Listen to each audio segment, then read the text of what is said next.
الحمدللہ مسجد نبوی سے یہ حدیث پاک فرمان مصطفیٰ میں ریکارڈ کرا رہا ہوں۔ صلاۃ الجماعت تفضل صلاۃ الفض ب27 درجۃ، با جماعت نماز ادا کرنا تنہا نماز پڑھنے سے 27 درجے زیادہ فضیلت رکھتا ہے۔ وہ اللہ کرے ہم نماز بھی پڑھیں اور جماعت سے پڑھیں۔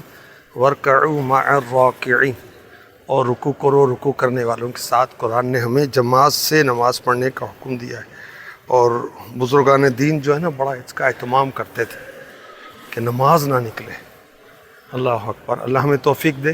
اور جب نماز نکلتی تھی وہ صدمہ لیتے تھے اور افسوس کرتے تھے ایک دوسرے کے ساتھ کہ آپ کی نماز نکل گئی۔ حضرت عبداللہ ابن عمر رضی اللہ عنہما کی جب جماعت خدا نخواستہ نکلتی، مثلا ظہر کی جماعت کسی عذر کی وجہ سے ظاہر ہے، تو اب عصر تک نوافل ہی پڑھتے رہتے تھے۔ اللہ پاک رحمت فرمائے، ہمیں پکا نمازی بنا دے۔